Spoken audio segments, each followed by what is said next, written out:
Organizei uma comemoração pela promoção do meu filho. Balões, bolo, a mesa pronta na sala. Às 18 horas, meu filho disse: "A comemoração vai ser no restaurante com a família da minha esposa. Fique aqui." Cadeiras vazias, champanhe sem abrir. Tudo preparado, e ninguém chegou. Eu apenas sorri. No dia seguinte, ele viu. Eram 18 horas quando meu filho atravessou a porta da minha sala e destruiu algo dentro de mim que eu nem sabia que ainda estava inteiro. Eu estava ali, parada em frente àquela mesa que tinha levado a tarde inteira para preparar. 12 cadeiras dispostas em círculo. Balões dourados amarrados nas costas de cada uma, balançando de leve com o vento que entrava pela janela. O bolo de 2 andares, chocolate belga com recheio de morango, aquele que ele sempre pediu desde criança, estava no centro, cercado pelas taças de cristal que eu tinha herdado da minha mãe. Champanhe francesa gelando no balde de prata. Salgados finos empilhados em bandejas que eu mesma tinha ido buscar na confeitaria da Dona Irene, do outro lado da cidade. R$ 850. Foi quanto gastei naquela tarde. Não era pouco para uma aposentada, mas era meu filho. Era a promoção dele. Eu teria vendido o sofá se fosse preciso. Tinha até colocado as xícaras de porcelana inglesa da minha avó na mesa lateral, aquelas com as flores pintadas à mão que eu só usava em ocasiões raras. Elas estavam ali, reluzentes, sob a luz amarela do lustre, como pequenas joias frágeis, esperando para serem admiradas. Eu mesma tinha me arrumado. Escolhi a blusa de seda bege, aquela com as mangas bufantes que Rodrigo sempre dizia que me deixava elegante. Passei batom, prendi o cabelo num coque baixo, até coloquei o perfume francês que estava guardado há meses. Tudo estava perfeito. Tudo estava pronto para comemorar meu filho. E então ele entrou. Rodrigo nem olhou para a mesa. Seus olhos passaram rápido pelos balões, pelo bolo, pelas cadeiras vazias, como se aquilo fosse apenas um cenário estranho que não fazia sentido. Ele estava com a gravata afrouxada, o paletó pendurado no braço. Parecia cansado. Parecia constrangido. "Mãe", ele disse, e naquela única palavra eu já senti o gelo subindo pela minha espinha. "A comemoração vai ser no bistrô família, com a família da Luana." Fiquei parada. Ele continuou, sem me encarar. "Você? Fica aqui mesmo, né? Não combina muito com o pessoal de lá." Não combina muito com o pessoal de lá. As palavras atravessaram meu peito como uma lâmina afiada e quente. Senti meu estômago revirar. Minha boca ficou seca, mas meu rosto não se moveu. Eu apenas sorri. "Está bem, meu filho." Ele nem me abraçou. Apenas acenou desajeitado e saiu pela mesma porta que tinha entrado. Ouvi o som da chave girando na ignição do carro, o motor ligando, o barulho se afastando pela rua. E então, silêncio.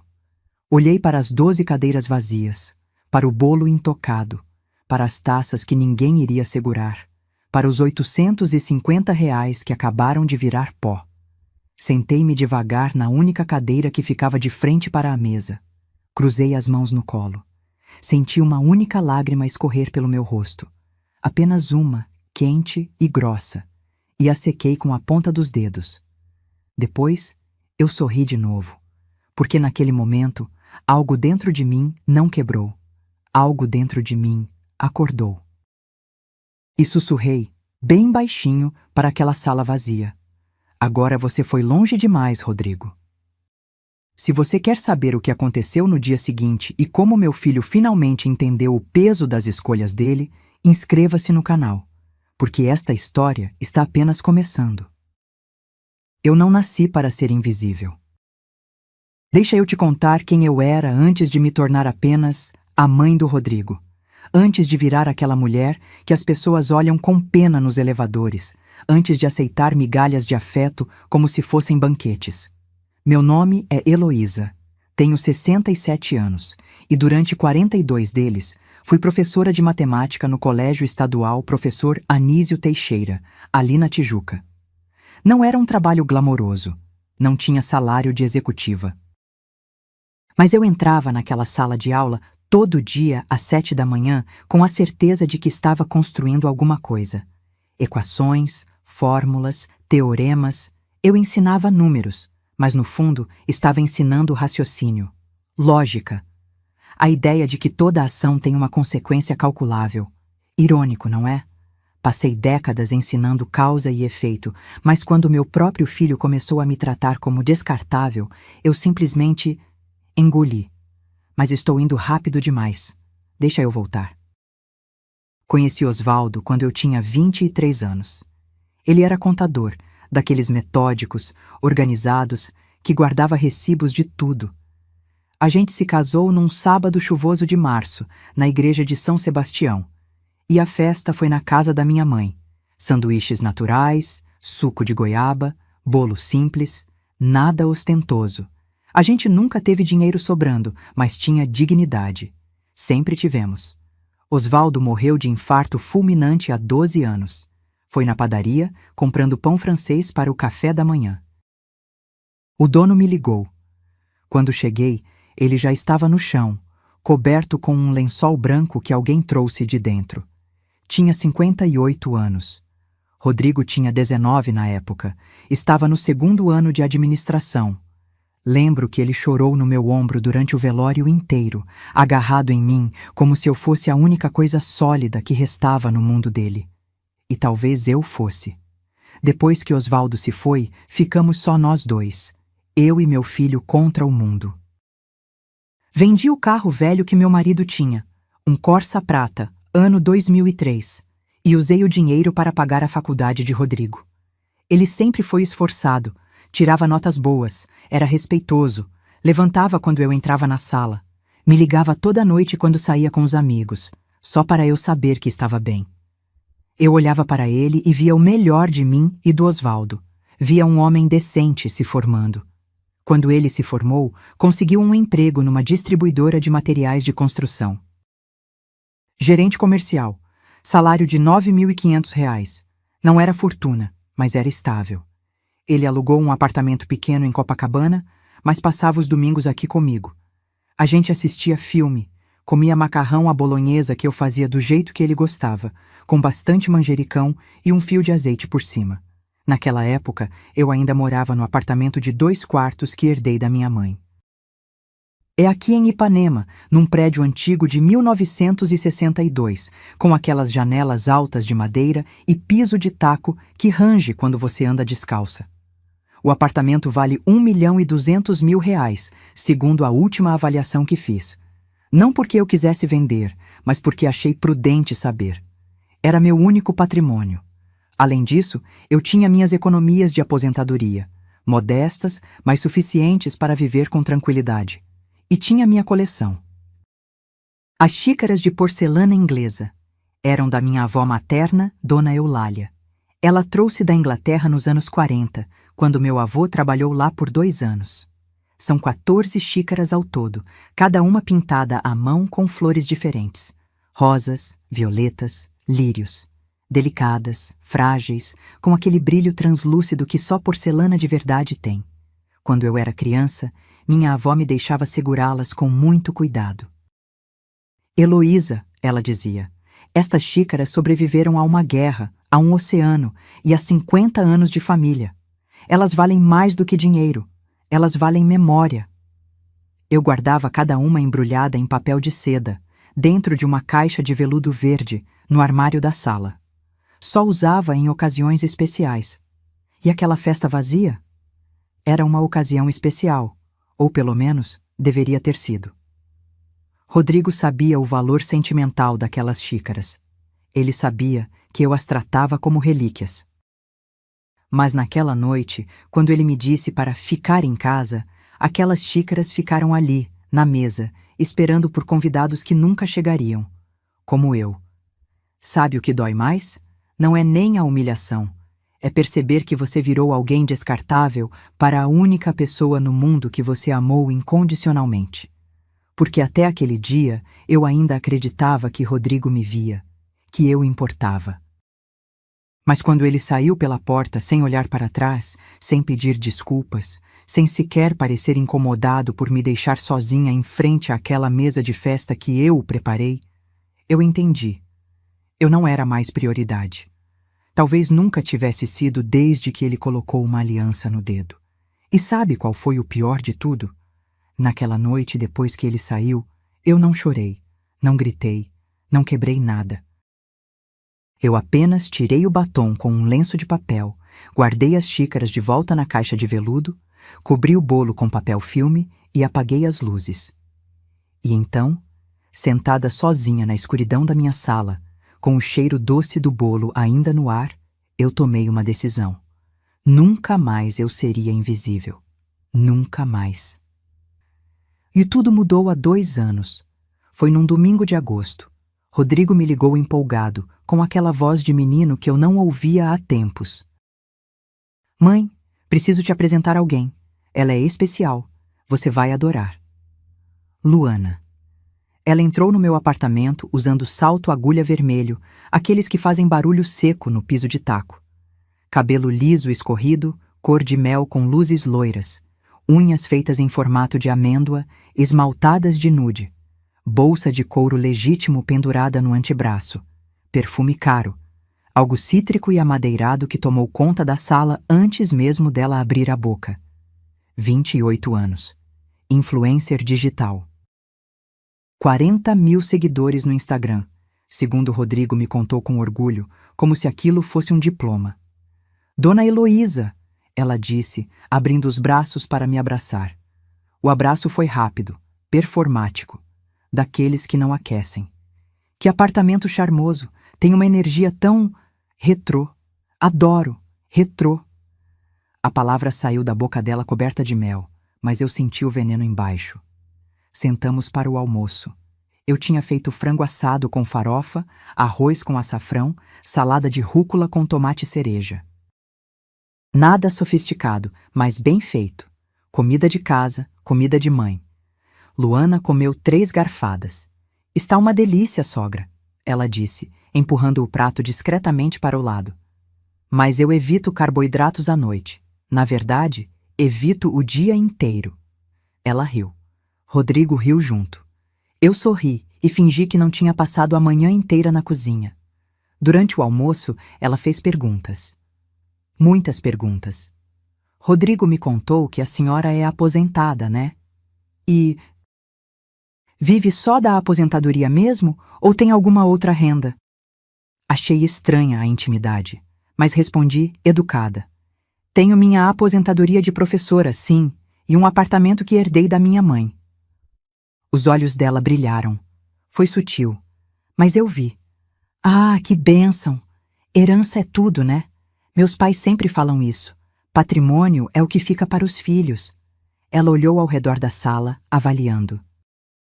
Os olhos dela passearam pelos móveis de madeira maciça, pelo lustre antigo de cristal, pelas estantes cheias de livros e porta-retratos. Ela não disse nada, mas eu senti. Eu estava sendo inventariada. Depois do almoço, enquanto Rodrigo lavava a louça, Luana foi até a estante e pegou um dos meus porta-retratos, aquele com a foto de Osvaldo e eu no nosso aniversário de 15 anos de casamento.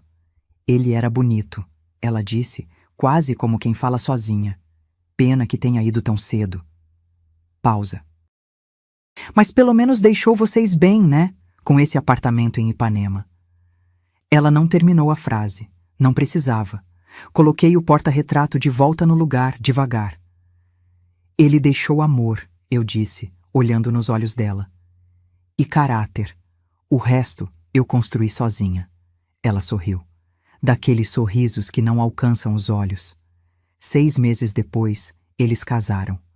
A cerimônia foi em Búzios, numa pousada de frente para o mar. 80 mil reais, segundo Rodrigo me contou quando pediu ajuda. 25 mil saíram da minha conta. É só um empréstimo, mãe. A gente te devolve no ano que vem.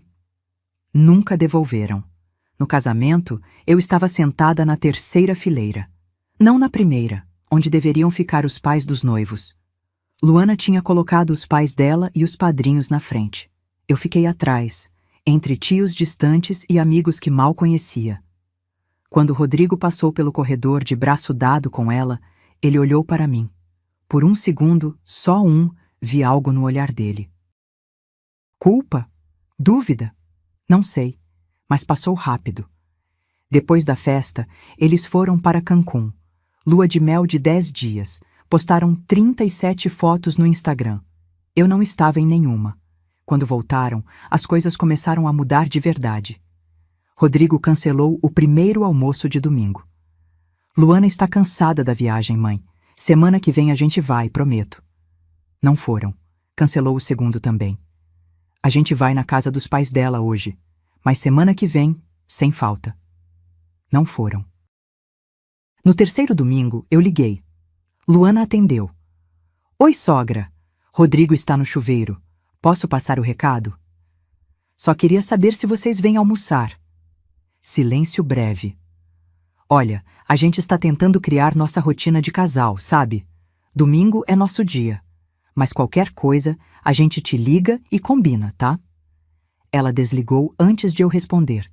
Nosso dia. Como se eu fosse uma intrusa na vida do meu próprio filho. Algumas semanas depois, fui visitá-los no apartamento novo, aquele que eles compraram em Botafogo, com entrada de R$60.000 que eu emprestei. Toquei a campainha. Luana abriu a porta de roupão de seda, cara de sono, cabelo bagunçado. Sogra, aconteceu alguma coisa? Não, eu só passei para trazer umas coisas que o Rodrigo esqueceu aqui. Ela olhou para a sacola na minha mão. Roupas dele, um livro, uma caneta que ele gostava. Ah, que fofa! Mas da próxima vez, avisa antes, tá? A gente fica meio sem jeito quando recebe visita de surpresa. Privacidade é importante num casamento. Privacidade. Eu tinha virado uma invasora. Entreguei a sacola e saí sem entrar. No caminho de volta para casa, dentro do ônibus lotado, olhando pela janela embaçada, eu finalmente entendi. Luana não era apenas a esposa do meu filho. Ela era a engenheira da minha exclusão. E Rodrigo? Rodrigo estava deixando, mas o pior ainda não tinha acontecido. Porque nos meses seguintes, eu descobriria que perder meu filho era apenas o começo. O que eles realmente queriam de mim era muito mais frio, muito mais calculado, e estava prestes a me custar tudo. As humilhações não chegaram de uma vez. Elas vieram devagar, como goteiras que você ignora, até perceber que a casa inteira está inundada. 3 meses depois do casamento, fiz aniversário. 66 anos. Acordei cedo, arrumei o apartamento, comprei um bolo pequeno de limão siciliano, meu favorito, e esperei. Rodrigo sempre me ligava de manhã cedo nos meus aniversários, desde que ele tinha 7 anos. Era tradição. Ele acordava antes do despertador só para ser o primeiro a me dar parabéns. 8 da manhã, nada. 10 da manhã, nada. Meio-dia, silêncio. Às 15 horas eu liguei. Tocou 6 vezes antes de alguém atender. Era Luana. Oi, sogra. Oi, Luana. O Rodrigo está? Está, mas a gente está em Búzios. Aniversário de casamento, sabe como é? Quer que eu passe para ele? Não precisa, só queria falar com ele. Ah, deixa eu avisar que você ligou, tá? Ela desligou. Rodrigo me mandou uma mensagem às 21 horas. Mãe, desculpa. Dia corrido. Parabéns. Te amo. Te amo. 2 palavras que antigamente vinham com abraços, bolo cantado, presença. Agora eram apenas pixels numa tela fria. Comi o bolo sozinha. Apaguei a velinha sem fazer pedido. Porque o que eu pediria? Que meu filho voltasse a me enxergar. Os meses seguintes foram uma sequência de pequenas mortes. Natal chegou. Rodrigo me ligou no dia 20 de dezembro. Mãe, esse ano a gente vai passar o Natal na casa dos pais da Luana. É que eles fazem questão, sabe? Mas ano novo a gente passa com você. No ano novo, ele mandou mensagem às 23h30. Mãe, mudança de planos. A gente vai para uma festa em Angra. Mas semana que vem a gente se vê, prometo. Passei a virada sozinha, vendo fogos pela janela, ouvindo os vizinhos gritarem "Feliz Ano Novo" nos apartamentos ao redor. Eu tinha virado a opção B, a sobra, o plano reserva que nunca era acionado. Mas o pior ainda estava por vir. Em fevereiro, Luana anunciou que iam reformar o apartamento. Precisamos de um ambiente mais clean, mais moderno, sabe? Meu público espera isso. 3 semanas depois, Rodrigo me ligou. Mãe, a Luana teve uma ideia. Que tal você emprestar aquela mesinha de centro que você tem? Aquela de madeira escura. Vai ficar linda na nossa sala. Aquela mesinha era do meu pai. Ele a fez à mão nos anos 70. Jacarandá maciço. Tinha até as iniciais dele entalhadas embaixo. OM, Oswaldo Menezes. É uma lembrança do seu avô, Rodrigo. Eu sei, mãe, por isso mesmo. Vai estar na família e a gente cuida super bem. Levei a mesinha. Quando cheguei no apartamento deles, Luana estava gravando stories. Ela mal olhou para mim. Deixa ali no canto, sogra. Depois a gente vê onde encaixa. 2 semanas depois, passei lá de novo.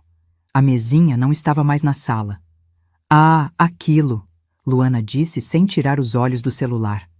A gente doou, não combinava com a decoração minimalista que eu quero. Senti o chão sumir debaixo dos meus pés. Vocês doaram? É para um brechó chique de Ipanema. Alguém deve ter adorado. Relaxa, sogra. Olhei para Rodrigo. Ele estava sentado no sofá, mexendo no notebook. Não disse nada. Não me defendeu. Apenas murmurou. Foi mal, mãe. Mas era só uma mesa velha. Só uma mesa velha. A mesa que meu pai tinha feito com as próprias mãos. Saí de lá sem dizer uma palavra. Chorei no táxi inteiro. Mas o golpe mais cruel ainda estava por vir. Em abril, resolvi fazer um chá da tarde especial. Convidei Rodrigo e Luana. Queria tentar me reconectar, entende? Queria mostrar que ainda existia espaço para mim na vida deles. Passei a manhã preparando tudo. Bolos caseiros, torta de morango, sanduíches naturais, sucos. E usei minhas xícaras de porcelana inglesa. Todas as 14, arrumadas na mesa com guardanapos de linho e flores frescas num vaso pequeno. Quando eles chegaram, Luana olhou para a mesa e seu rosto se contorceu numa expressão que tentava parecer um sorriso. Nossa, sogra, que trabalheira. Sentamos, servi o chá. Coloquei uma xícara de porcelana na frente dela, aquela com lírios pintados, a mais delicada de todas. Luana pegou a xícara com 2 dedos, olhou de perto, fez uma careta. Essas xícaras são muito antigas, né? Dá uma sensação meio estranha de usar. São da minha avó, eu disse, tentando manter a voz firme. Vieram da Inglaterra, tem quase 80 anos. Pois é, dá para ver. Ela colocou a xícara de volta na mesa, sem tomar um gole. Rodrigo, você quer pegar água na geladeira para mim? Prefiro água. Rodrigo levantou, obediente, e foi buscar. Luana se inclinou para a frente e disse baixinho. Sogra, sem querer ser chata, mas essas coisas antigas acumulam bactérias. Eu li sobre isso. Não é saudável. Minhas mãos tremeram. Apertei os dedos contra a saia para esconder. Elas são limpas. Eu cuido delas há décadas. Eu sei. Mas é que meu público é muito antenado nessas coisas de saúde, sabe?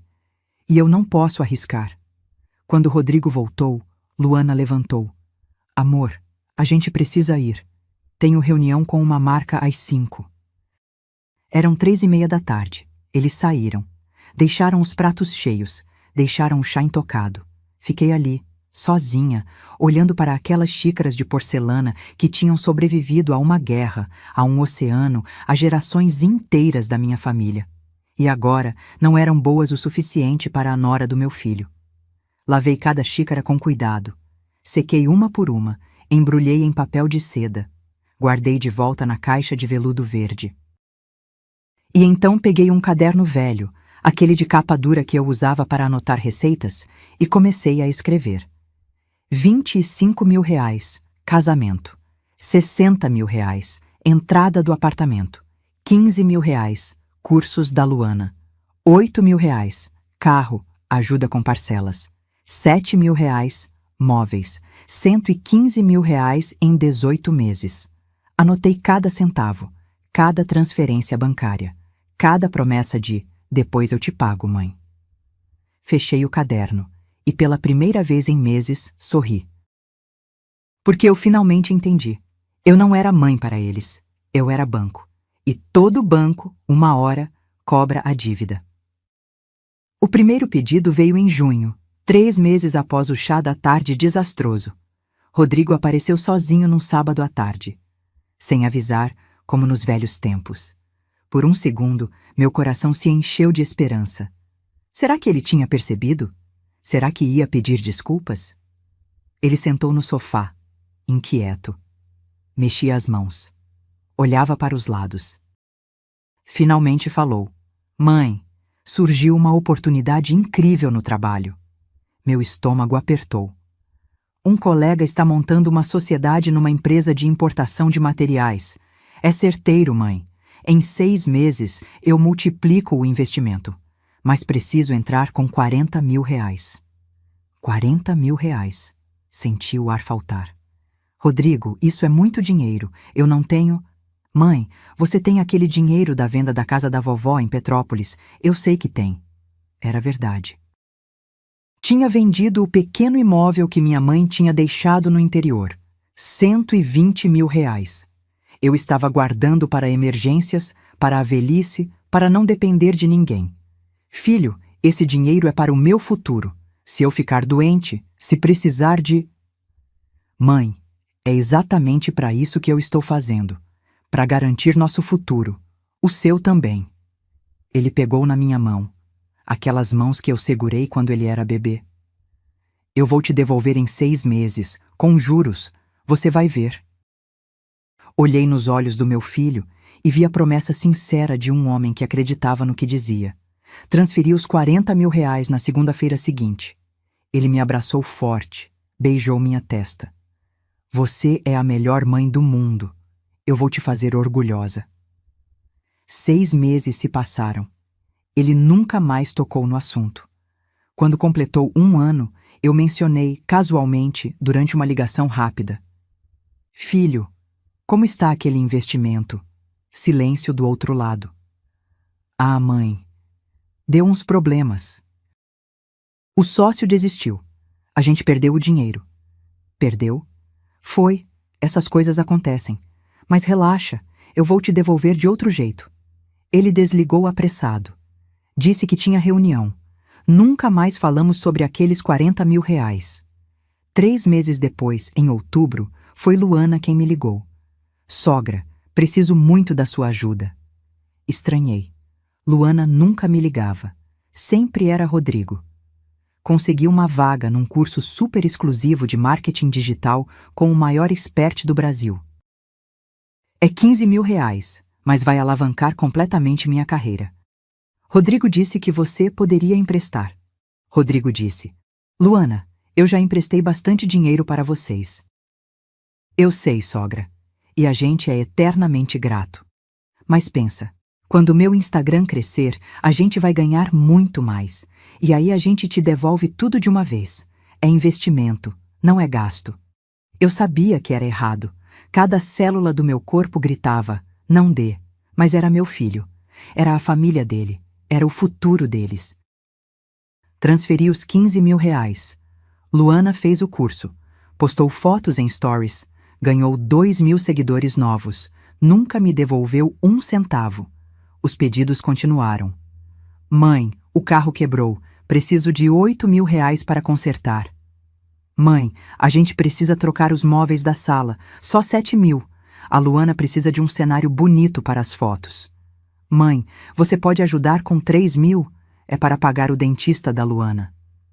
Cada pedido vinha com a mesma ladainha. "É emprestado, a gente devolve." Nunca devolviam. E eu dava. Sempre dava. Porque eu tinha medo. Medo de que, se eu negasse, eles sumissem de vez. Medo de perder o único filho que me restava neste mundo. Medo de morrer sozinha sem ninguém que se importasse. Então eu transferia o dinheiro, engolia a humilhação e ficava calada. Mas algo dentro de mim começou a mudar naqueles meses. Toda vez que fazia uma transferência, eu anotava no caderno: data, valor, motivo. Quando Rodrigo dizia, a gente te paga mês que vem, eu anotava a promessa. Quando o mês passava e nada acontecia, eu circulava a data com caneta vermelha. Guardava os comprovantes bancários numa pasta azul dentro do guarda-roupa, atrás das minhas blusas de inverno. Não era vingança. Ainda não. Era apenas precaução. Um dia, em meio a uma insônia, fiz as contas. 115 mil reais em 18 meses. Era quase 10% do valor do meu apartamento. Era 2 anos da minha aposentadoria. Era o futuro que eu tinha guardado com tanto cuidado sendo drenado, mês a mês, transferência por transferência. E para quê? Para um filho que não me visitava, para uma nora que me tratava como empregada, para um casamento que me excluía. Fechei o caderno. Olhei pela janela. Eram 3 da manhã.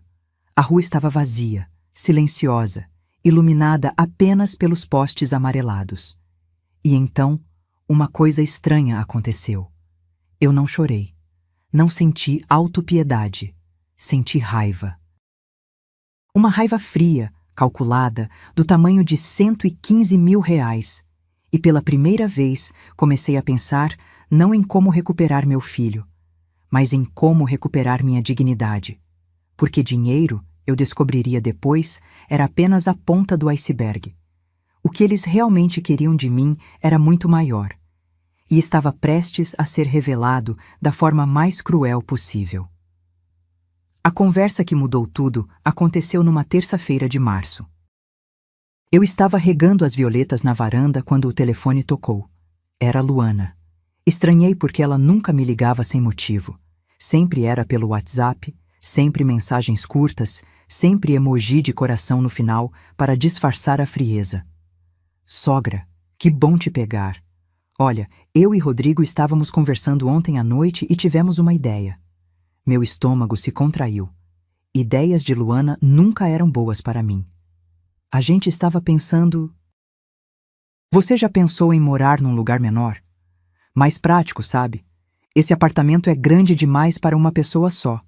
Deve dar muito trabalho. Fiquei em silêncio.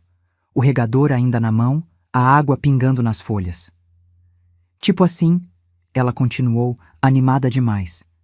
Existem uns residenciais para a terceira idade que são incríveis. Minha tia mora num, tem enfermeira, atividades, outras pessoas da sua idade. Você não ia se sentir tão sozinha. Sozinha. A palavra caiu como chumbo no meu peito. Luana, eu não estou sozinha. Eu tenho minha casa, meus vizinhos, minhas... Eu sei, mas pensa. Se você vendesse esse apartamento, dava para comprar um lugar menor, mais moderno, e ainda sobrava uma grana boa. Você ficaria tranquila financeiramente, sem preocupações. Ah, ali estava, a verdade nua e crua. Eles queriam que eu vendesse o apartamento. E onde eu moraria enquanto isso? Consegui perguntar, a voz saindo mais firme do que eu esperava. Ah, a gente te ajuda. Pode ser até um aluguel simples, ou, sei lá, tem umas kitnets charmosas em Copacabana. Você ia amar. Kitnet em Copacabana. Eu, que morava num apartamento de 2 quartos em Ipanema há 40 anos, deveria me mudar para uma kitnet. Vou pensar sobre isso, eu disse, e desliguei antes que ela continuasse. Sentei na cadeira da varanda, o regador ainda na mão, e olhei para a rua lá embaixo. As árvores, o movimento, os prédios antigos que tinham visto a vida passar por décadas. Este apartamento não era só um imóvel. Era o lugar onde Rodrigo deu seus primeiros passos. Onde Osvaldo me beijou pela última vez antes de sair para comprar pão. Onde minha mãe morreu, no quarto dos fundos, segurando minha mão. E eles queriam que eu vendesse. Para quê? Para sobrar dinheiro? Dinheiro para quem? Na semana seguinte, Rodrigo apareceu. Sozinho de novo. Padrão dele ultimamente. Só aparecia quando precisava de alguma coisa. Sentou no sofá, desconfortável, e começou devagar. Mãe, a Luana te ligou semana passada, né? Ligou. E o que você achou da ideia? Olhei para o meu filho. Para o homem de 31 anos que eu tinha criado, alimentado, educado, amado com cada gota de sangue do meu corpo. Rodrigo, você quer que eu venda o apartamento da sua avó? Ele desviou o olhar. Não é isso, mãe. É só que você está envelhecendo. E esse apartamento é grande. Quando você tiver 80 anos, vai conseguir subir escada? Vai conseguir limpar tudo sozinha? Tenho 67, não 80. Eu sei, mas é para pensar no futuro. Ele respirou fundo. E, sinceramente, mãe, a gente está precisando de ajuda. As contas estão apertadas. Se você vendesse e comprasse um lugar menor, sobrava um dinheiro que você poderia investir em vocês. Não foi pergunta, foi afirmação. Ele não respondeu. Mas a resposta estava estampada no rosto dele. Filho, eu já te dei 115 mil reais. Ele arregalou os olhos. Não esperava que eu soubesse o valor exato. Você ficou contando? Fiquei, e não vi um centavo de volta. Mãe, a gente vai devolver. Só está difícil agora, mas quando melhorar? Quando vai melhorar, Rodrigo? Silêncio. Ele levantou, irritado. Você sabe qual é o problema, mãe? Você não entende como o mundo funciona hoje. Dinheiro parado não vale nada. Tem que investir, tem que arriscar. A Luana está construindo uma marca. Eu estou crescendo na empresa. Mas a gente precisa de capital. Capital. Meu filho tinha virado um homem de negócios falando de capital. E eu sou o capital. Ele ficou vermelho. Não coloca palavras na minha boca. Então me diz, Rodrigo, quando foi a última vez que você veio aqui só porque queria me ver, sem pedir dinheiro, sem propor ideias, sem querer vender meus móveis ou meu apartamento? Ele não respondeu. Saiu batendo a porta. Fiquei ali, parada no meio da sala, ouvindo o eco da porta batida ainda vibrando nas paredes.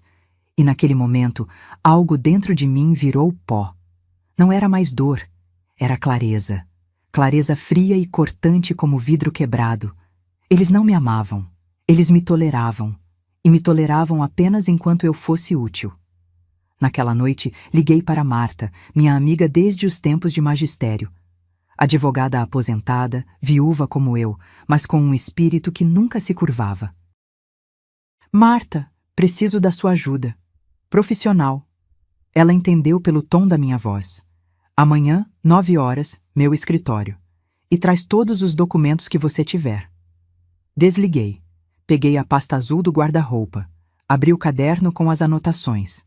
Olhei para os números, para as datas circuladas em vermelho, para as promessas quebradas acumuladas em 18 meses.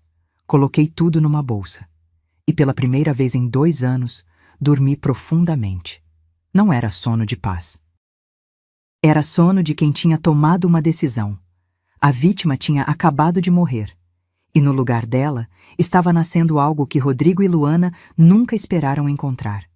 Uma mulher que sabia exatamente o que valia e que não tinha mais medo de cobrar o preço. Deixa eu te contar exatamente como foi aquele dia, cada detalhe, cada segundo que me transformou. Começou às 10 da manhã, quando Rodrigo me ligou. Mãe, consegui! A voz dele estava tão animada, tão cheia de vida, que meu coração explodiu de alegria. Conseguiu o quê, filho? A promoção, o gerente regional, mãe. É tudo que eu sempre quis. Vão aumentar meu salário em 4 mil reais. Eu gritei junto com ele. Pulei. Chorei. Meu filho tinha conseguido.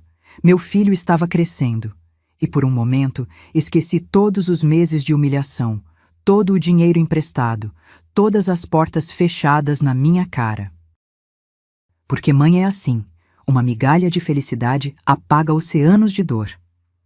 A gente precisa comemorar, eu disse. Precisa. A Luana já está organizando um jantar com a família dela, mas... Filho, deixa eu fazer uma surpresa para você. Aqui em casa, só nós, como antigamente. Houve uma pausa breve. Tá bom, mãe. Mais tarde a gente se fala. Ele desligou. E eu comecei. Liguei para a confeitaria Dulce, aquela da rua Visconde de Pirajá. Encomendei o bolo de chocolate belga com recheio de morango. O preferido dele desde que era criança. 2 andares, cobertura espelhada. R$ 320. Pode colocar Parabéns, Rodrigo, em letra dourada? Eu pedi. Claro, dona Heloísa. Fica lindo. Depois, fui até a loja de festas. Comprei balões dourados, aqueles grandes, metálicos que refletem a luz. R$ 200. Peguei também guardanapos de papel com acabamento de linho, pratos descartáveis que pareciam porcelana fina e um arranjo pequeno de flores brancas para o centro da mesa. No mercado, comprei champanhe francesa. Não qualquer champanhe. A boa, aquela que Osvaldo comprava quando tínhamos algo importante para celebrar. R$ 270. Na Dona Irene, encomendei salgados finos, coxinhas de camarão, risoles de queijo brie, empadinhas de palmito. R$ 380. Voltei para casa carregada de sacolas, o coração batendo forte, a mente já imaginando o sorriso dele quando entrasse pela porta. Passei a tarde toda preparando. Estendi a toalha de linho que eu guardava para ocasiões especiais. Arranquei cada balão na parte de trás das cadeiras. 12 cadeiras ao todo, porque eu tinha convidado mentalmente os vizinhos, as primas distantes, qualquer pessoa que pudesse encher aquele espaço e fazer meu filho sentir que era amado, que era importante. Coloquei as taças de cristal que herdei da minha mãe. Limpei cada uma com pano seco até brilharem como diamantes. E então, com cuidado extremo, tirei as xícaras de porcelana inglesa da caixa de veludo verde. Uma a uma. Aquela com lírios. Aquela com rosas vermelhas. Aquela com violetas azuis. Arrumei na mesa lateral, ao lado do bolo, formando um semicírculo perfeito. Elas estavam radiantes, frágeis, preciosas, como eu já tinha sido um dia. Às 17 horas, me arrumei. Escolhi a blusa de seda bege com as mangas bufantes, aquela que Rodrigo sempre elogiava. Prendi o cabelo num coque baixo, passei batom cor-de-rosa antigo, borrifei o perfume francês, aquele que guardava havia meses, no pescoço e nos pulsos. Me olhei no espelho e vi uma mulher que ainda tinha esperança. Às 17h30, a mesa estava pronta, o bolo no centro, imponente, as letras douradas brilhando, os salgados empilhados nas bandejas, a champanhe gelando no balde de prata.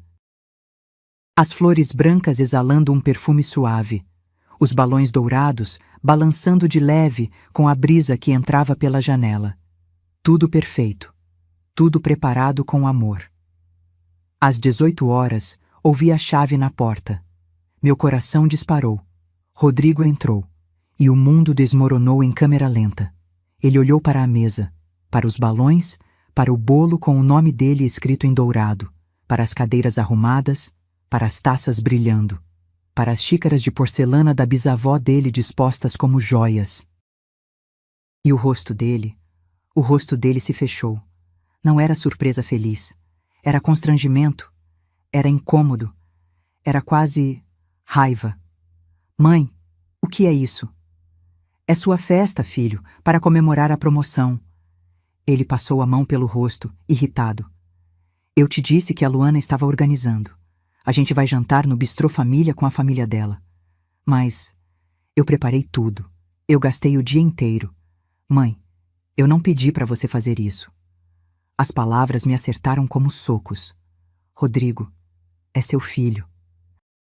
Eu só queria. A comemoração vai ser lá, mãe. Com a família da Luana, pessoas do trabalho, gente importante. Gente importante. Eu não era gente importante. Ele olhou para o relógio. Você fica aqui, tá bom? Não combina muito com o pessoal de lá. Não combina. Eu não combinava com a vida do meu próprio filho. Ele já estava virando de costas quando eu consegui sussurrar. Rodrigo, eu fiz o bolo que você gostava. Desculpa, mãe, mas a Luana reservou a mesa para as 19 horas. Eu preciso ir. Ele saiu, sem me abraçar, sem dizer obrigado, sem olhar para trás. a porta se fechou e eu fiquei ali, no meio da sala, cercada por 12 cadeiras vazias, pelo bolo intocado com o nome dele em dourado, pela champanhe que ninguém beberia, pelos salgados que ninguém comeria, pelas xícaras de porcelana que tinham atravessado oceanos e guerras, mas não conseguiam atravessar a indiferença de uma nora manipuladora. Eu caminhei devagar até uma das cadeiras e me sentei. Olhei para a mesa, para os R$ 850 transformados em decoração inútil, para o tempo perdido, para a esperança despedaçada. E então aconteceu. Eu não chorei em desespero. Eu não gritei. Uma única lágrima escorreu, pesada, quente, cheia de anos de humilhação acumulada. Sequei com a ponta dos dedos e sorri. Não era um sorriso de felicidade. Era um sorriso de quem tinha acabado de entender, finalmente, completamente, que tinha sido usada até o último fio de cabelo. Peguei o celular, tirei fotos da mesa vazia, dos balões solitários, do bolo abandonado, das cadeiras que ninguém ocuparia. Guardei cada comprovante de compra na pasta azul e sussurrei para aquela sala silenciosa. Amanhã, Rodrigo, amanhã você vai entender o que fez. Porque naquela noite, no meio daquela festa que ninguém veio, eu não perdi meu filho, eu me encontrei. Naquela noite, depois que as fotos foram tiradas e os comprovantes guardados, fiz algo que não fazia há meses. Dormi bem, profundamente, sem acordar no meio da madrugada com o peito apertado, sem revirar na cama pensando em como reconquistar o amor do meu filho, sem me perguntar o que eu tinha feito de errado, porque pela primeira vez eu entendi que o problema não era eu. Acordei às 6 da manhã. O sol ainda estava nascendo, pintando as paredes do quarto com aquela luz alaranjada e macia. Levantei, fiz café, sentei na varanda com a xícara quente entre as mãos. E comecei a pensar. Não com emoção, com lógica. Professora de matemática por 42 anos. Eu sabia resolver problemas, identificar variáveis, traçar estratégias, calcular probabilidades. E aquele problema chamado Rodrigo e Luana. Tinha solução. Às 9 horas em ponto, eu estava sentada no escritório de Marta. Ela me recebeu com um abraço apertado, daqueles que dizem: eu sei que você está sofrendo, sem precisar falar nada. Mas quando sentou atrás da mesa, o olhar dela mudou. Virou o olhar de advogada, profissional, afiado. Conta tudo. E eu contei, desde o início. Desde Luana entrando no meu apartamento avaliando cada móvel, desde os empréstimos, desde a mesinha do meu pai sendo doada, desde as xícaras de porcelana sendo chamadas de sujas, desde a sugestão de eu morar numa kitnet. Desde a festa vazia na noite anterior. Enquanto eu falava, Marta anotava. Rápido, preciso. Quando terminei, ela colocou a caneta na mesa e me olhou nos olhos. Heloísa, você entende o que está acontecendo aqui? Estou sendo manipulada. Não, você está sendo preparada para ser descartada. Ela abriu uma pasta. Eles querem que você doe o apartamento em vida, certo? Para evitar impostos. Depois te convencem a morar num lugar menor, mais barato. E quando você estiver velha demais para reagir, eles vendem o apartamento, embolsam o dinheiro e te colocam num asilo. Senti o sangue gelar. Rodrigo não faria isso. Rodrigo sozinho? Talvez não. Mas Rodrigo com a Luana no ouvido? Marta suspirou. Já vi essa história 10 vezes, Heloísa, e sempre termina igual. Engoli seco. O que eu faço? Você se protege, legalmente, financeiramente, emocionalmente. Ela puxou um bloco de notas. Primeira coisa, esses empréstimos. Você tem comprovantes? Todos. Transferências bancárias, mensagens no WhatsApp prometendo devolver. Ótimo. Mesmo sem contrato assinado, isso é documentação suficiente. Tecnicamente, você pode cobrar judicialmente. Eu não quero processar meu filho. Eu sei, mas ele precisa saber que você pode. Isso muda o jogo. Ela anotou algo. Segunda coisa, esse apartamento. Você já pensou em fazer testamento? Nunca. Então pensa agora, se você morrer sem testamento, Rodrigo herda automaticamente. Mas se você faz testamento e deixa para outra pessoa ou instituição, ele perde a garantia. Mas ele é meu filho, e você é a mãe dele, e olha como ele te trata.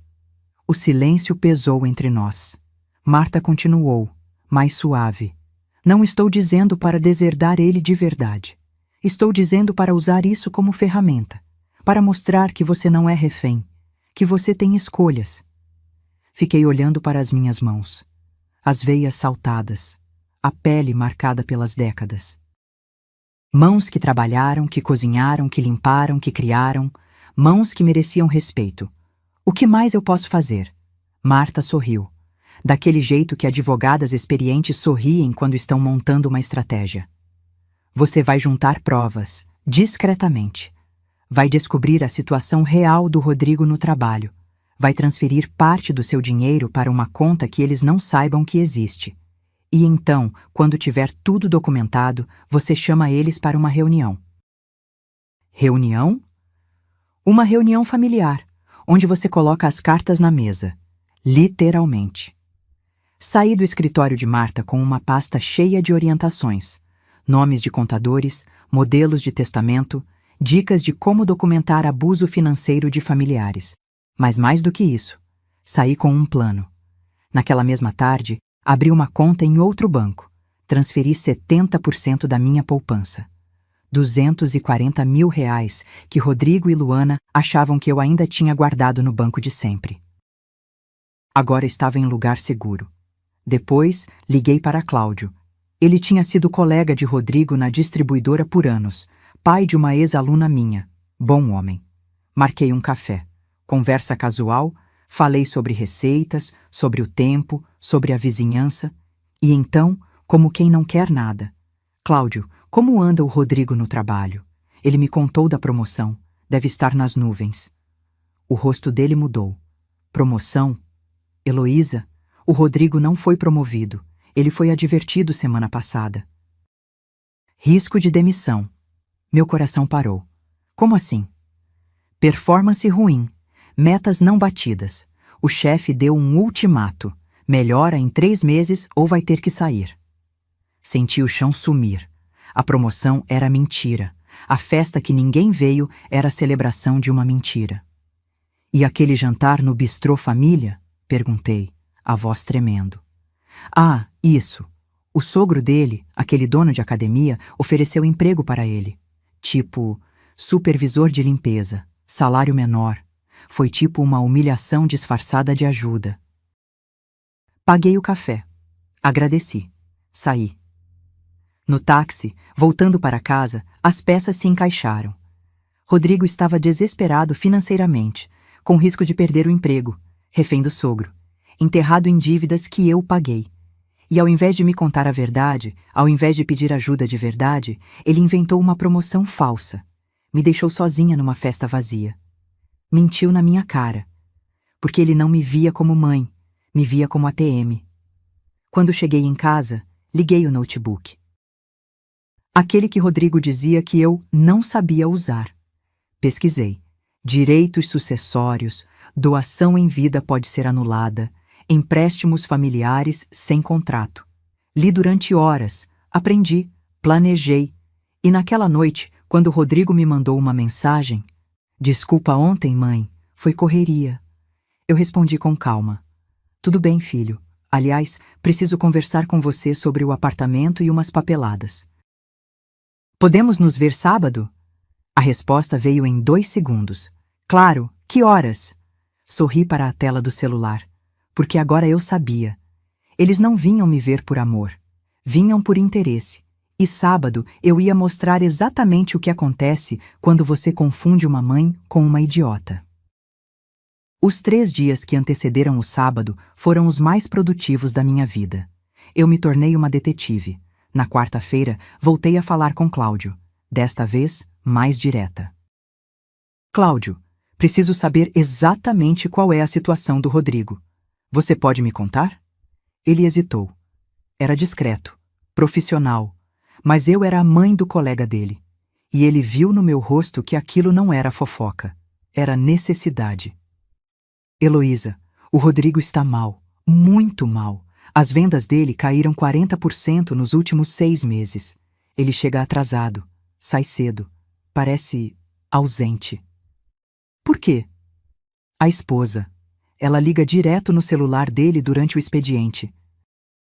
Exige que ele vá em almoços, eventos, gravações. O chefe já chamou atenção 2 vezes. Senti a bile subir na garganta. E esse emprego que o sogro ofereceu? Cláudio fez uma careta. Edilson, o sogro é complicado, rico, mas daqueles que humilham. Ele ofereceu ao Rodrigo um cargo de supervisor operacional numa das academias. Basicamente, gerenciar limpeza e manutenção. Salário de R$ 4.500. Menos da metade do que Rodrigo ganhava agora. E o jantar de comemoração no Bistrô Família?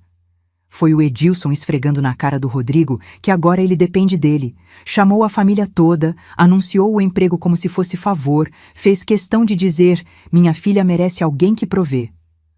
Meu filho tinha sido humilhado publicamente. E ao invés de me contar, ao invés de buscar apoio na única pessoa que sempre esteve do lado dele, ele inventou uma promoção e me deixou esperando numa festa vazia.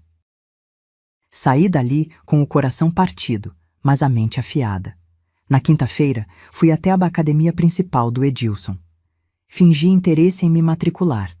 Conversei com a recepcionista, uma moça jovem, simpática, que não me conhecia. Vim por indicação do genro do dono, Rodrigo. Ele trabalha aqui agora?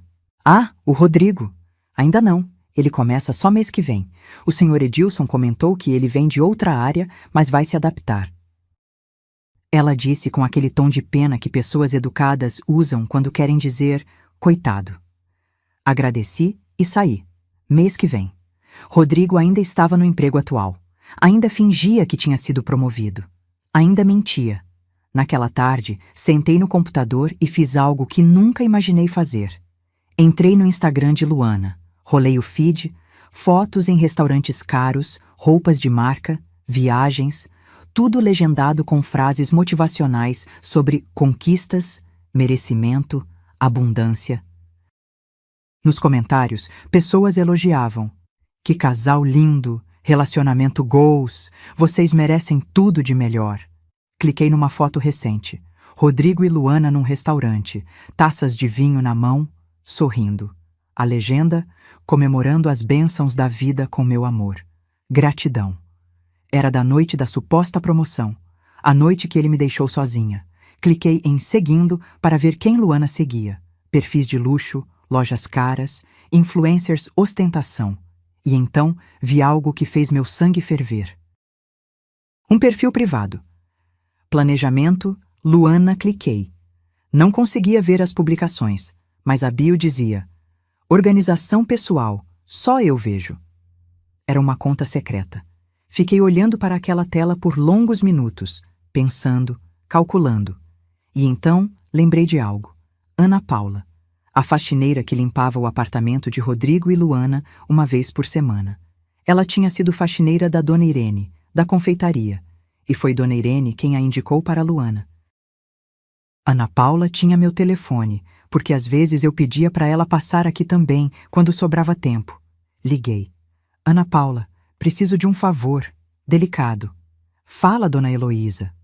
Quando você for limpar o apartamento do Rodrigo semana que vem, se você ver alguma conversa aberta no celular ou computador dele ou da Luana, você pode anotar? Silêncio. Dona Heloísa, a senhora acha que tem coisa errada?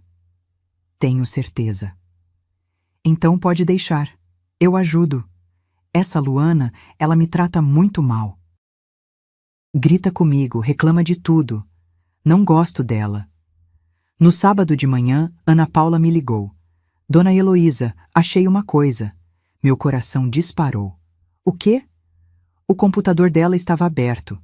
Ela tinha ido na academia. Tinha uma conversa no WhatsApp web com a mãe dela. Eu tirei foto com meu celular. Manda para mim, agora. 3 minutos depois, a foto chegou. Era uma conversa entre Luana e a mãe. Data: 3 semanas atrás. Luana: Mãe, tô cansada de esperar. A velha tem um AP de 1 milhão e fica fazendo frescura. Mãe da Luana: Paciência, filha. Convence o Rodrigo a fazer ela assinar uma doação em vida. Luana: Já tentei. Ela é teimosa, mas vou usar outra estratégia. Mãe da Luana: Qual? Luana: Vou fazer ela se sentir peso, sozinha, inútil. Daqui 2 anos ela assina o que eu quiser. Mãe da Luana: E depois? Luana: A gente vende, divide o dinheiro, e ela vai pro asilo. Tem uns bons por 2 mil por mês, sobra 1 milhão limpo pra gente. A minha mão tremeu tanto que o celular quase caiu. Li de novo, e de novo. Daqui 2 anos ela assina o que eu quiser. A gente vende. Ela vai pro asilo. Não era paranoia, não era imaginação. Era um plano, frio, calculado, cruel. Salvei a imagem. Mandei para meu e-mail. Imprimi 3 cópias. Guardei uma na pasta azul, outra com Marta, a terceira dentro do caderno de anotações. Sentei na cama, olhando para aquele print e senti algo estranho. Não era tristeza, era alívio. Porque agora eu tinha certeza. Não era coisa da minha cabeça. Não era sensibilidade exagerada. Não era ciúme de sogra. Eu estava sendo caçada. E meu próprio filho era cúmplice, porque Rodrigo sabia. Ele tinha que saber. Luana não faria isso sozinha. Eles conversavam. Planejavam juntos. O homem que eu criei, que eu amei, que eu sustentei, estava esperando eu ficar fraca o suficiente para me tirar tudo. Peguei o telefone. Mandei mensagem para Rodrigo. Filho, confirma sábado às 15 horas aqui. Preciso resolver umas coisas do apartamento com você e a Luana. É importante. Resposta em 5 segundos. Pode ser, a Luana também vai. Que bom você querer resolver isso. Resolver isso. Eles achavam que eu ia assinar a doação, que eu ia entregar meu apartamento de bandeja, que eu ia facilitar minha própria destruição. Sorri sozinha, naquela sala vazia, com o print da conversa ainda na mão.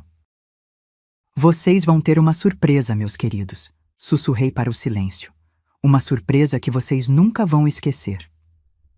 Segunda-feira de manhã, voltei ao escritório de Marta. Desta vez, levei também o contador que ela indicou. Seu Geraldo, homem de 60 e poucos anos, cabelo grisalho, óculos de armação grossa, aquele tipo de profissional que inspira confiança só de olhar. Coloquei tudo sobre a mesa. O caderno com os 115 mil reais anotados. Os comprovantes de transferência. As mensagens do Rodrigo prometendo devolver. As fotos da festa vazia.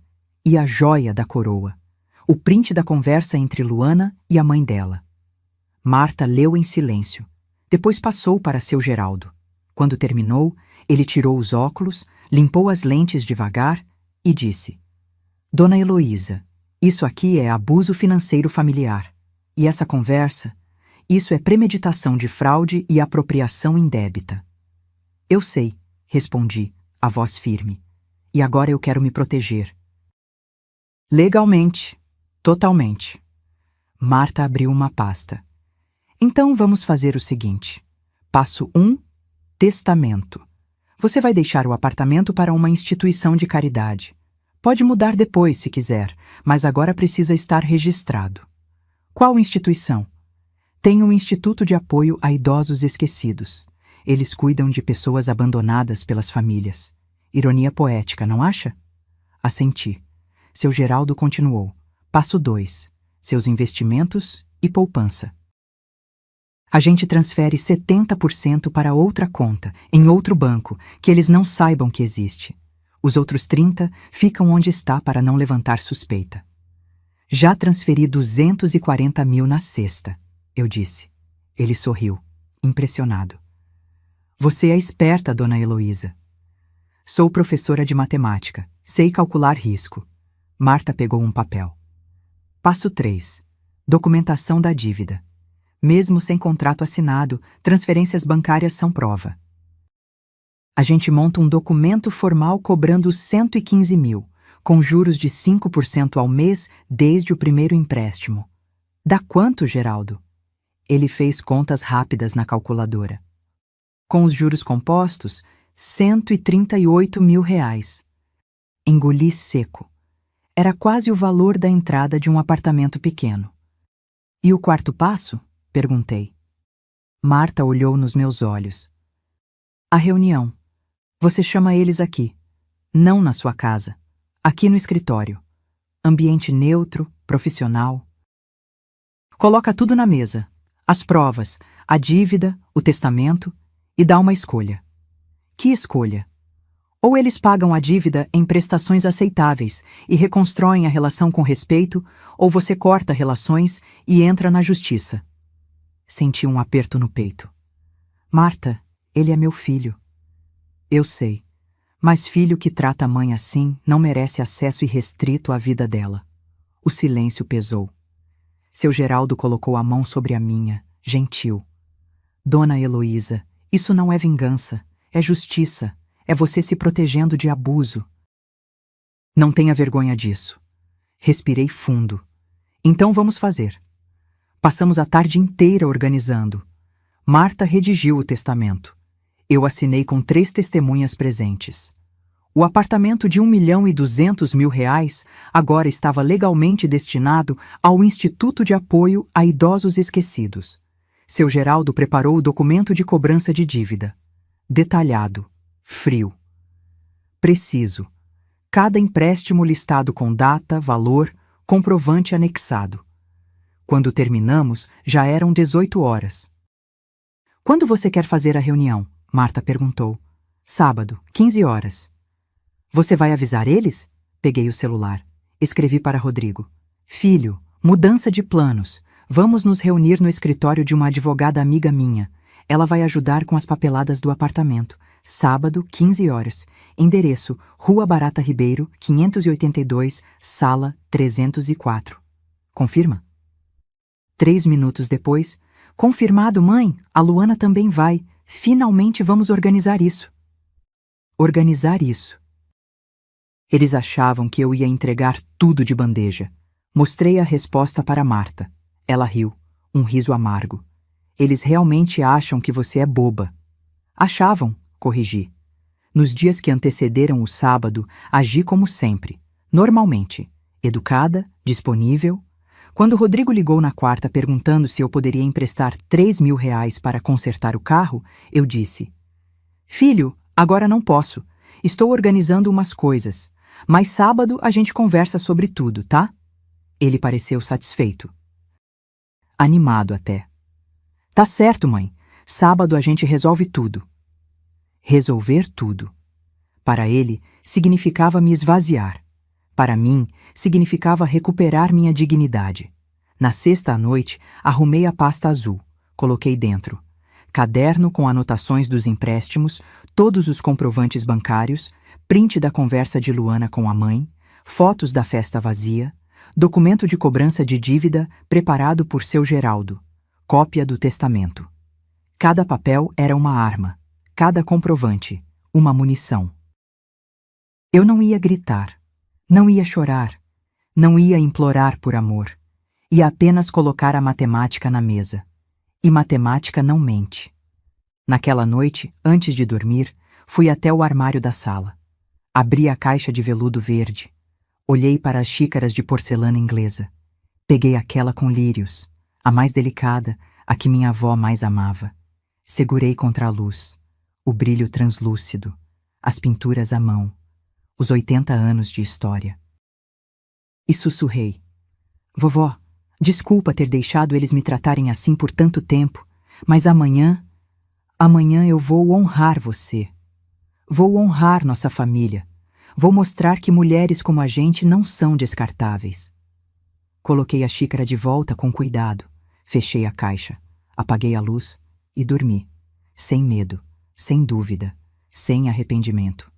Porque no dia seguinte, Rodrigo e Luana iam descobrir algo que nunca imaginaram possível. Que a mulher que eles pisotearam por 2 anos não era mais vítima. Era juíza. E a sentença estava pronta. Só faltava ser lida em voz alta, com todas as testemunhas presentes, num escritório de advocacia onde choro e manipulação não teriam poder nenhum. Só faltava a verdade nua e crua cair sobre eles como um martelo. E eu mal podia esperar para ver o rosto deles quando percebessem que o jogo tinha virado e que dessa vez quem ganharia seria a matemática, pura, fria e impiedosamente justa.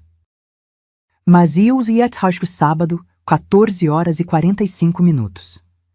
Eu estava sentada na sala de reuniões do escritório de Marta, mesa de vidro grande, cadeiras de couro preto, janela com vista para a Barata Ribeiro lá embaixo, cheia de gente andando, vivendo, sem saber que ali em cima uma bomba estava prestes a explodir. Na mesa, a pasta azul, fechada, silenciosa, mortal. Ao meu lado, Marta, com seu terno cinza e postura de quem já viu muitas guerras. Do outro lado, seu Geraldo, com uma pasta própria cheia de papéis carimbados. E na ponta, Cláudio, que aceitou ser testemunha. Ele conhecia a verdade sobre o trabalho de Rodrigo. Sua presença não era decorativa. Às 15h em ponto, a secretária abriu a porta. Dona Heloísa, seu filho chegou. Meu coração acelerou, mas meu rosto permaneceu impassível. Pode mandar entrar. Rodrigo entrou primeiro, terno azul marinho, aquele que eu tinha ajudado a pagar. Sorria, relaxado, confiante. Atrás dele, Luana. Vestido branco justo, salto alto, bolsa de grife. Cabelo impecável, maquiagem perfeita.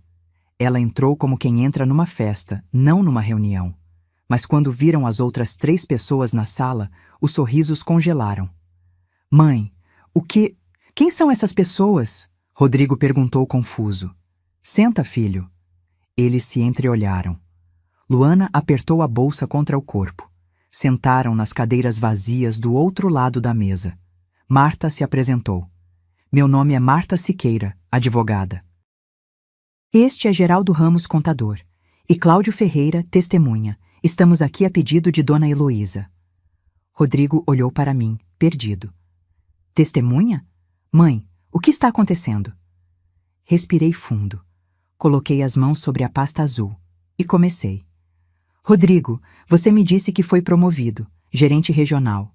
Aumento de R$ 4.000 no salário. Ele assentiu, incerto. Foi. Por isso a comemoração... Era mentira. Silêncio. Olhei para Cláudio. Ele acenou com a cabeça. Rodrigo está sob risco de demissão há 3 meses. Performance ruim. Advertências. O jantar no Bistrô Família não foi comemoração. Foi o sogro dele oferecendo um emprego humilhante de supervisor operacional por R$ 4.500 mensais. Rodrigo ficou branco. Olhou para Cláudio. Você... contou para ela? Ela tinha o direito de saber a verdade, Cláudio respondeu, firme. Luana se mexeu na cadeira, inquieta. Olha, sogra, isso é problema nosso. A gente só não queria preocupar você. Ergui a mão. Ela calou. Abri a pasta azul. Primeira coisa que tirei, o caderno. R$ 25.000. Junho de 2023. Casamento. Coloquei sobre a mesa. R$ 60.000. Agosto de 2023. Entrada do apartamento. Mais um papel. R$ 40.000. Junho de 2024. Investimento incrível. Rodrigo engoliu seco. Continuei, implacável. 15.000. Outubro. Curso da Luana. 8.000. Janeiro. Carro. 7.000. Março. Móveis. Cada papel que eu colocava na mesa era um tapa. Total. R$ 115.000. Em 18 meses. Coloquei os comprovantes bancários em cima. Pilha grossa. Irrefutável. Quanto vocês me devolveram? Silêncio. Quanto? Minha voz saiu mais alta. Nada, Rodrigo sussurrou. Nada, repeti, mas prometeram, todas as vezes. Peguei outro documento. O que seu Geraldo preparou. Com juros de 5% ao mês, a dívida atual é de R$ 138.000. Luana explodiu. 5%? Isso é agiotagem. A senhora não pode cobrar juros da gente. Marta interveio gelada. Pode, e está sendo generosa. Taxa bancária para empréstimo sem garantia é o dobro disso. Luana ficou vermelha, mas calou. Rodrigo estava com as mãos trêmulas. Mãe, eu vou pagar. Eu prometo. Só preciso de tempo. Tempo. Como os 2 anos que já passaram. Peguei as fotos. Da festa vazia. Das cadeiras vazias. Do bolo intocado. Coloquei na frente dele. Gastei R$ 850, um dia inteiro. Usei as xícaras da sua bisavó. Tudo para comemorar uma mentira. Vi lágrimas nos olhos dele. E você me disse para ficar em casa, que eu não combinava com o pessoal de lá. Minha voz rachou, apenas 1 segundo. Depois voltou firme. Me tratou como se eu fosse nada. Mãe, eu... Ainda não terminei. Peguei o último papel, o print, coloquei na frente de Luana. Ela olhou, e o rosto dela desabou. Leia em voz alta, ordenei. Eu não preciso. Leia. Marta pegou o papel e leu, voz de aço. Mãe, tô cansada de esperar. A velha tem um AP de 1 milhão e fica fazendo frescura. Convence o Rodrigo a fazer ela assinar uma doação em vida. Vou fazer ela se sentir peso, sozinha, inútil. Daqui 2 anos ela assina o que eu quiser. A gente vende, divide o dinheiro, e ela vai pro asilo. Cada palavra caiu como pedra. Rodrigo virou para Luana horrorizado. Você falou isso? Luana tentou pegar a mão dele. Ele puxou. Rodrigo, amor, era brincadeira. Eu estava nervosa. Asilo? Ele gritou. Você ia colocar minha mãe num asilo? Não é assim. Você está entendendo errado. Está aqui, Luana, eu disse apontando para o papel. Com data, com hora, com testemunha de que foi extraído do seu próprio computador. Ela me olhou com ódio puro. A senhora invadiu minha privacidade. Isso é ilegal. Marta sorriu, sem humor. Foi fotografado pela funcionária da senhora, dentro da casa da senhora, num computador que a senhora deixou aberto. Totalmente legal. Luana se levantou, furiosa. Eu não vou ficar aqui ouvindo isso. Sente, Marta ordenou. Ou vou considerar como confissão tácita. Ela sentou, tremendo de raiva. Olhei para meu filho, para o homem que eu criei, que eu amei, que eu dei tudo. Rodrigo, você sabia? Ele abriu a boca. Fechou. Abriu de novo. Ela comentou uma vez, mas eu achei que era só... conversa. Você sabia. Não foi pergunta. Ele abaixou a cabeça. E naquele momento, meu coração, que ainda tinha um fio de esperança, se partiu completamente. Mas minha voz não tremeu. Vocês têm 2 escolhas, eu disse. Coloquei na mesa a cópia do testamento. Primeira, pagam a dívida. R$ 2.500 por mês, durante 55 meses. E reconstruímos nossa relação, com limites, com respeito. Pausa. Segunda, saem daqui agora. Eu entro na justiça e nunca mais falo com vocês. O apartamento já está em testamento para o Instituto de Apoio a Idosos Abandonados. Luana riu. Um riso histérico, incrédulo. Você ia deserdar seu próprio filho? Olhei nos olhos dela. Vocês iam me colocar num asilo e roubar meu apartamento. Quem deserdou quem? Rodrigo enterrou o rosto nas mãos. E pela primeira vez eu vi. Vi que meu filho tinha se tornado refém. Refém do próprio casamento. Das próprias escolhas. Da própria fraqueza. Ele olhou para Luana, depois para mim, e sussurrou. Eu escolho você, mãe.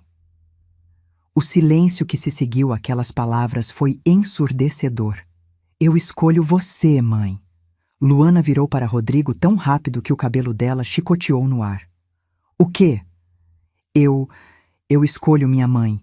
Ele repetiu, a voz tremendo, mas mais firme. Eu não posso fazer isso com ela.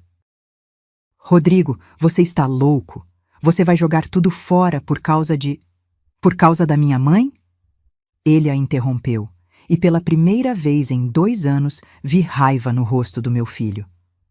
A mulher que me criou sozinha, que pagou minha faculdade, que te emprestou 25 mil reais para nosso casamento? Luana ficou de pé, a voz subindo 1/8. Emprestou? Ela deu. Mãe dá. Não fica cobrando depois. Eu pedi emprestado, Rodrigo disse, também levantando. Todas as vezes eu disse que ia devolver.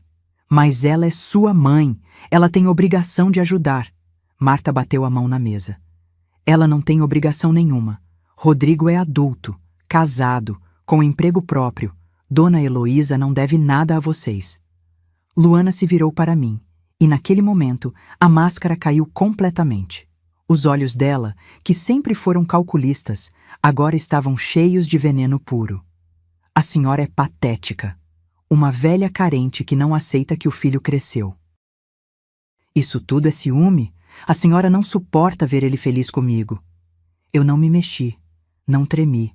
Apenas a olhei nos olhos e disse, com uma calma que eu não sabia que ainda tinha: Luana, você tem 28 anos, 40 mil seguidores, nenhum diploma, nenhuma profissão real.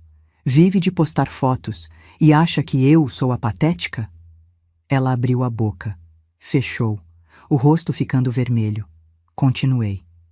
Durante 2 anos, você me humilhou, me excluiu, me fez sentir invisível na vida do meu próprio filho. Chamou minhas relíquias de família de sujas, doou móveis que eram do meu falecido marido e planejou, friamente, me tirar tudo e me jogar num asilo. Minha voz não subiu. Não precisava. E você me chama de patética? Luana agarrou a bolsa, os olhos brilhando de lágrimas de raiva. Não de tristeza, de pura fúria por ter sido desmascarada. Rodrigo, se você ficar aqui, se você escolher essa bruxa manipuladora ao invés de mim, nosso casamento acabou. Rodrigo olhou para ela. Realmente olhou, como se estivesse vendo pela primeira vez. Você ia colocar minha mãe num asilo. Eu nunca ia fazer isso de verdade. Era só conversa. Você escreveu, daqui 2 anos ela assina o que eu quiser. Era desabafo. Todo mundo fala merda quando está estressado. Você chamou ela de a velha. Luana não respondeu, porque não tinha resposta. Rodrigo deu um passo para trás, longe dela. Eu preciso de um tempo. Tempo? Luana quase gritou. Tempo para quê? Para ela te lavar a cabeça ainda mais? Para entender como eu deixei isso chegar tão longe, ele disse, e pela primeira vez vi meu filho como homem, não como menino. Para entender como eu machuquei minha mãe, como eu me tornei isso. Luana olhou ao redor da sala, para Marta, que a encarava com desprezo profissional, para seu Geraldo, que apenas balançou a cabeça, para Cláudio, que tinha sido colega de Rodrigo por anos e agora via quem ela realmente era. Vocês são todos contra mim, ela gritou. Isso é armação. Isso é justiça, Marta disse, gelada. Luana pegou a bolsa, as mãos tremendo de raiva. Você vai se arrepender, Rodrigo. Quando você estiver morando sozinho num apartamento miserável, pagando pensão, sem um centavo no bolso, vai lembrar de mim. E vai implorar para eu voltar. Não vou, ele disse baixinho. Porque pela primeira vez em 2 anos eu vou conseguir me olhar no espelho. Ela soltou um riso cruel. Você é fraco. Sempre foi, por isso precisa da mamãe para te defender. E saiu, batendo a porta com tanta força que o vidro da janela tremeu. O silêncio voltou. Rodrigo caiu na cadeira, enterrando o rosto nas mãos. Os ombros dele tremiam. Ele estava chorando. Não me movi, não corri para abraçá-lo como teria feito antes, porque ele não era mais meu menino. Era um homem que tinha tomado decisões terríveis, e decisões têm consequências. Mãe, ele disse, a voz abafada. Eu sinto muito, eu sinto tanto. Eu sei. Eu não sei como deixei, como eu fui tão cego. Você escolheu ser, eu disse, e a dureza na minha voz o fez levantar a cabeça. Toda vez que ela me humilhou, você estava lá, calado. Você viu e não fez nada. Eu achei que ela ia mudar, que era só ciúme inicial, que com o tempo... Não era ciúme, Rodrigo, era maldade. Ele assentiu, lágrimas escorrendo. Marta colocou o documento de dívida na frente dele. R$ 2.500 por mês, 55 parcelas. Boleto enviado dia 5 de cada mês. Atraso, incide multa de 10%. Eu não sei se consigo pagar isso. Se eu for demitido, então arruma outro emprego, eu disse. Aceita o cargo do seu sogro. Trabalha de Uber à noite. Faz o que for preciso. Porque dessa vez, Rodrigo, ninguém vai te salvar. Nem eu. Ele me olhou, destruído. Você não me ama mais? A pergunta me atingiu como um soco. Respirei fundo. Eu te amo. Sempre vou amar. Você é meu filho. Pausa. Mas não confio mais em você. Vi a dor no rosto dele, mas era necessária. E confiança? Confiança se reconstrói com ações, não com palavras, não com desculpas, com escolhas, dia após dia, mês após mês. Ele assentiu, limpando as lágrimas com as costas da mão. Eu vou pagar, cada centavo, eu prometo. Promessas não significam mais nada, filho. Me mostre. Seu Geraldo passou o documento para ele assinar. Rodrigo pegou a caneta, a mão tremendo, e assinou. Compromisso de dívida. R$ 138 mil, 55 parcelas. Testemunhado, registrado. Quando terminou, Marta recolheu os papéis. Primeira parcela vence no dia 5 do mês que vem. Rodrigo guardou a cópia dele, dobrou, colocou no bolso, ficou ali, sentado, destruído, vazio. E eu sentia algo estranho. Não era felicidade, não era vitória, era paz. A paz de quem tinha feito o que precisava ser feito, de quem tinha se respeitado, finalmente. 6 meses, metade de um ano. Tempo suficiente para ver quem as pessoas realmente são quando as máscaras caem e os palcos se apagam. Deixa eu te contar o que aconteceu com cada um de nós. Luana. Ela entrou com divórcio 2 semanas depois daquela reunião. Pediu pensão, divisão de bens, tudo o que tinha direito. Mas o apartamento estava no nome dos dois com dívida gigante. O carro, financiado. Móveis, na maioria comprados com meu dinheiro. Sobrou quase nada. Ela voltou a morar com os pais. O Instagram dela mudou. Menos fotos em restaurantes caros, mais posts motivacionais sobre recomeços e superação. Os seguidores caíram para 23 mil, porque as pessoas sentem quando alguém é falso. Tentou me processar por gravação ilegal e difamação. Marta destruiu o processo em 3 audiências. Custas processuais? R$ 12 mil que Luana teve que pagar. Último post que vi dela há um mês. Às vezes, pessoas tóxicas saem da sua vida disfarçadas de perdas, mas na verdade são bênçãos. Ela estava falando de mim. Eu ri quando li, porque toxicidade é planejar colocar sua sogra num asilo para roubar o apartamento dela. Toxicidade é manipular um homem contra a própria mãe. Toxicidade é chamar alguém de a velha em conversas privadas. Eu apenas coloquei a conta na mesa. Rodrigo. Meu filho perdeu o emprego em setembro. Exatamente como Cláudio tinha previsto. Performance baixa, advertências acumuladas, fim. Ele engoliu o orgulho e aceitou o cargo na academia do ex-sogro. Supervisor operacional, R$ 4.500 por mês. Gerencia limpeza, manutenção, estoque. É humilhante? É. Mas ele vai trabalhar todo dia, cumpre horário, e no fim do mês, sem falta, recebo o boleto pago. R$ 2.500, sempre no prazo. Ele vendeu o carro, comprou uma moto velha. Saiu do apartamento de Botafogo e alugou um quarto numa república em Tijuca. R$ 500 por mês. Nos primeiros 3 meses, ele me ligava chorando, pedindo desculpas, dizendo que tinha sido um idiota. Eu ouvia, não absolvia, apenas ouvia. Depois, as ligações mudaram. Ele parou de pedir perdão e começou a relatar o dia, o trabalho, as dificuldades, as pequenas vitórias. Mãe, consegui uma promoção, de verdade dessa vez. Vou gerenciar 2 academias. Salário sobe para 6.000. Parabéns, filho. Você gostaria de almoçar comigo domingo? Nada demais, só a gente. Hesitei. Marta tinha me aconselhado. Vá devagar, observe as ações, não as palavras. Está bem, eu disse. Mas eu escolho o restaurante e você paga. Ele riu. Um riso triste, mas genuíno. Justo.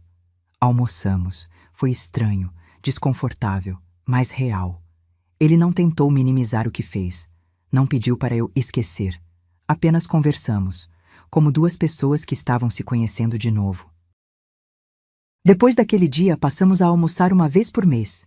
Ele nunca falta, nunca atrasa, sempre paga a conta.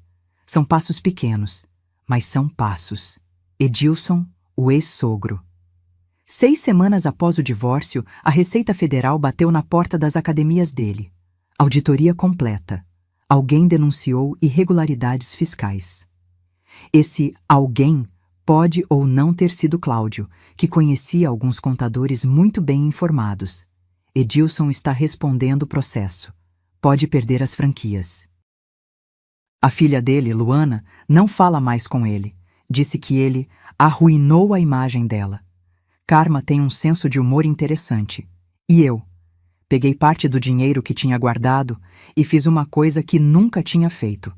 Viajei, sozinha. Fui para Portugal. Visitei a cidade de onde minha avó veio. A mesma avó das xícaras de porcelana. Andei pelas ruas de pedra. Entrei em lojas de antiguidades e encontrei 3 xícaras de porcelana inglesa, antigas, pintadas à mão, rosas cor de pêssego. Lírios amarelos, violetas roxas. Trouxe na bagagem embrulhadas em tanto papel de seda que pareciam joias da coroa. Quando cheguei em casa, coloquei junto com as outras. A coleção agora tinha 17 peças. 17 memórias, 17 histórias, 17 sobrevivências. Meu apartamento? Continua no meu nome. O testamento? Ainda está válido, mas estou pensando em mudar.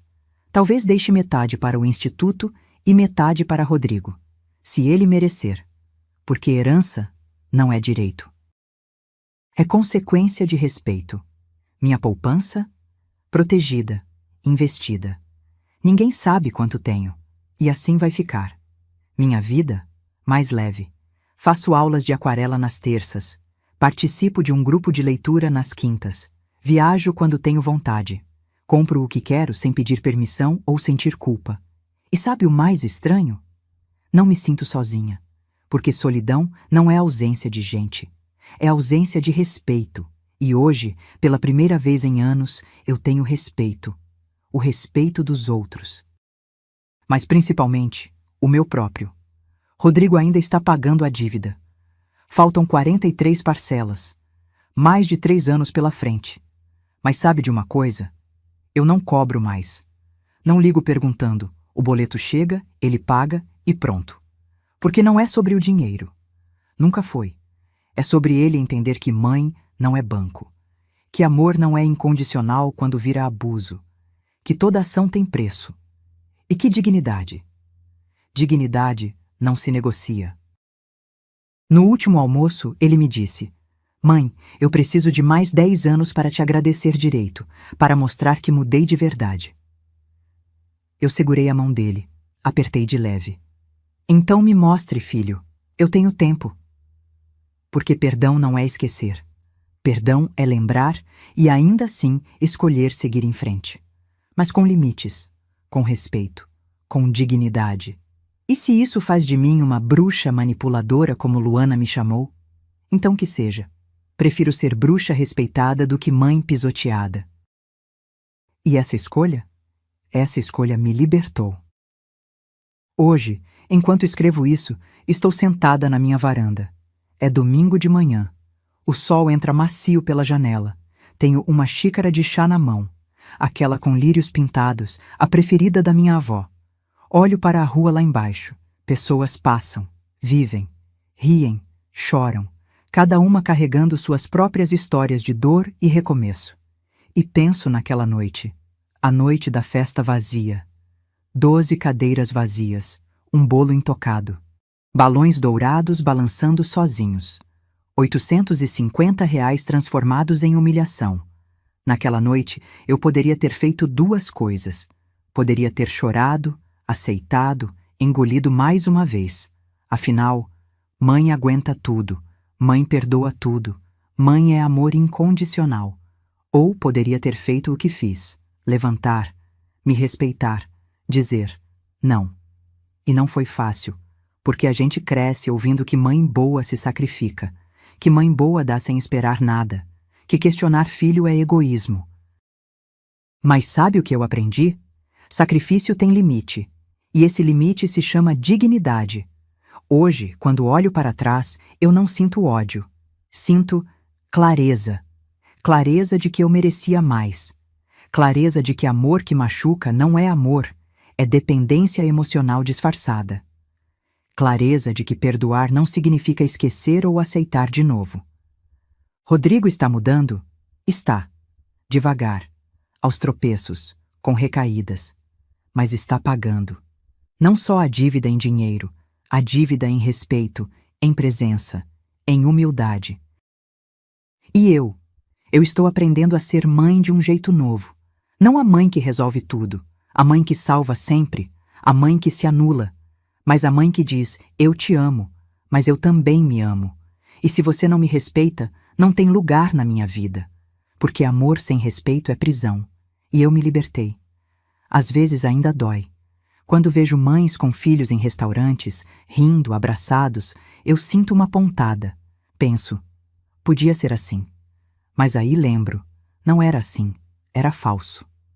Era eu implorando por migalhas de afeto enquanto era drenada por dentro. E hoje? Hoje eu tenho paz. Paz para viajar sozinha. Paz para tomar chá na minha porcelana inglesa sem medo de julgamento. Paz para dizer não. Paz para ser eu mesma, com todas as minhas rugas, meus cabelos brancos, minha idade, minha história. E isso não tem preço.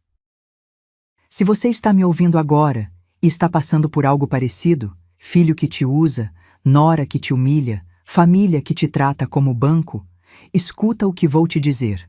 Você não é egoísta por colocar limites. Você não é má por exigir respeito. Sua dor é real. Sua raiva é válida. Seu cansaço é legítimo. E você tem o direito sagrado, de dizer chega. Não precisa ser como eu fiz. Não precisa de advogado, de reunião, de confronto, mas precisa se respeitar. Precisa olhar no espelho e dizer, eu valho mais do que isso, porque você vale. E sabe como eu sei? Porque você chegou até aqui.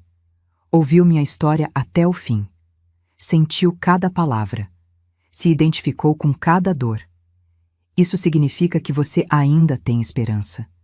E esperança é o primeiro passo para a mudança.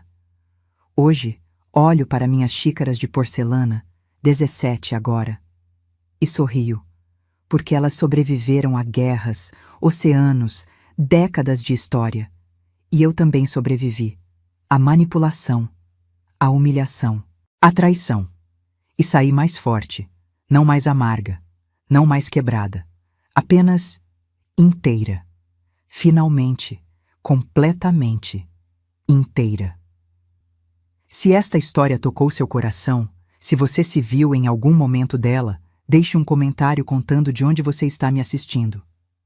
Quero saber que não estou sozinha, que existem outras mulheres, outros filhos, outras famílias aprendendo que amor verdadeiro exige respeito. Curta este vídeo se você acredita que dignidade não se negocia e se inscreva no canal para continuar acompanhando histórias reais de recomeço, superação e justiça, porque nossa voz, a voz de quem foi silenciada por tanto tempo, merece ser ouvida. E juntos, a gente se fortalece. Obrigada por me ouvirem. De coração. Até a próxima história.